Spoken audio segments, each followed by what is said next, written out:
The arena was packed to the rafters with energy pulsing like electricity through every seat and every soul in the building as Braun Breaker stood tall in the ring, sweat gleaming off his chiseled frame, chest heaving after yet another dominating victory, the crowd half on their feet, half stunned into silence by the sheer brutality he had unleashed upon his opponent. And just as the commentators were beginning to recap the carnage with breathless awe and reverence, the lights in the building dimmed slightly, not completely going out but flickering, sending a ripple of confusion through the crowd, and then the Titantron sprang to life with a glitchy, static-filled feed that made no sense at first until the outline of a man began to emerge, slow and deliberate. And though no name appeared, the crowd started buzzing with speculation because there had been whispers for weeks, cryptic promos, messages carved into the production trucks backstage, and now that same eerie symbol, two overlapping crescents slashed through the center, flashed.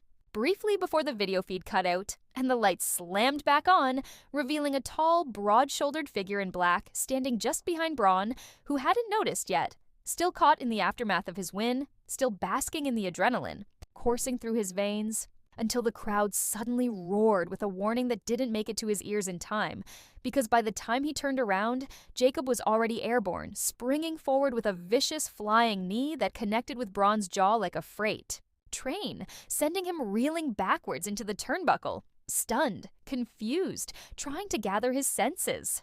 But Jacob wasn't about to let up. Not after months of preparation, not after building his body into a weapon forged for destruction, not after dreaming night after night of this very moment where he would make the world understand that Braun Breaker wasn't untouchable, that there were monsters lurking even in the shadows of giants. And as Braun stumbled forward, arms limp at his sides, Jacob charged again, lifting him clean off the mat with a gut-wrench suplex that rattled the ring, and left the crowd in a mixture of awe and horror because Jacob wasn't done, not even close. Grabbing Braun by the hair and dragging him to his feet, only to whip him with terrifying velocity into the steel steps outside the ring, the sickening sound of flesh against metal echoing through the arena like a gunshot. And the referees were already rushing down the ramp, but Jacob roared at them with a voice so guttural and primal that they actually stopped in their tracks, unsure of what they were even dealing with. Because this wasn't just another angry challenger, this was something else entirely. A predator who had studied his prey so intimately that every weakness was a page in his mental playbook. And now he circled Braun like a vulture as the former champion tried to pull himself up using the barricade, blood leaking from a gash on his forehead where his skull had met steel. But Jacob was merciless, lifting Braun by the waist and powerbombing him spine first onto the edge of the ring apron, the hardest part of the ring, and the thud that followed was sickening, drawing gasps from even the most hardened fans in the front row.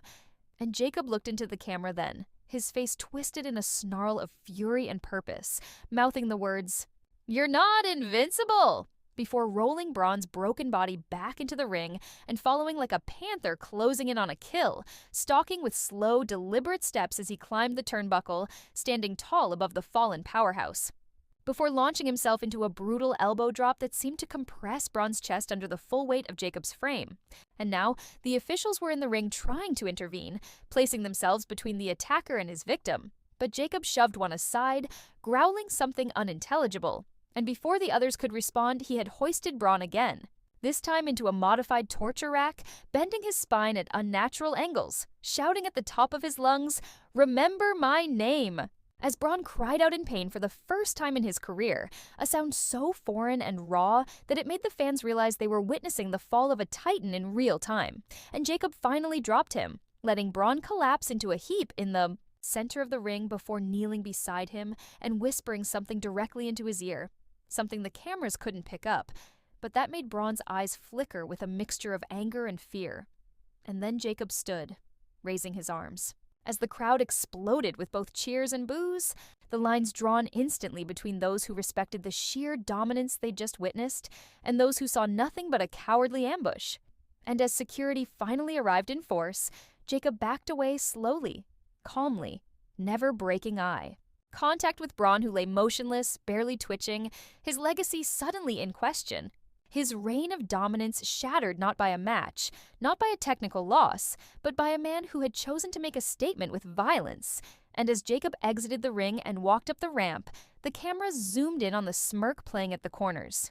of his mouth, the satisfaction of a predator who had waited in the dark, grown in the shadows, trained in silence for the chance to tear down a king with his bare hands, and the commentary team was losing their minds, trying to piece together who Jacob really was, where he came from, and why now?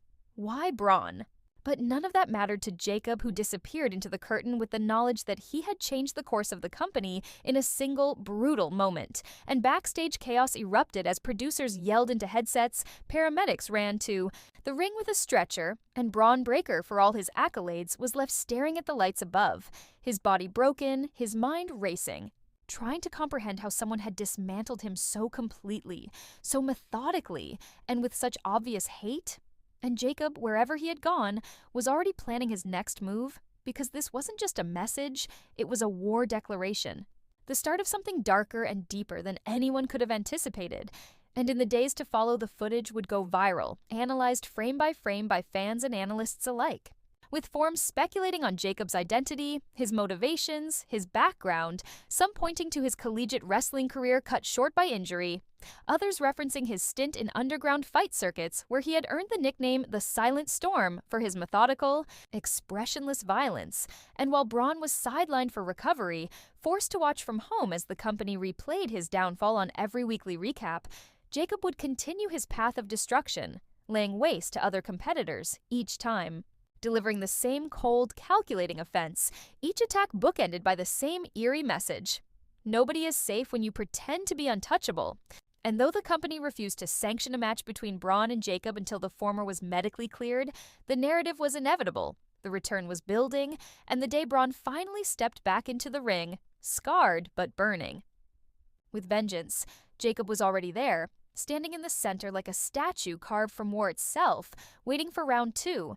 Because this wasn't over, not even close. This was personal now. And the wrestling world would never forget the night that Jacob struck like a thunderclap out of nowhere, shattered the myth of Braun Breaker, and lit the fuse on a rivalry destined to be written in blood, sweat, and legacy.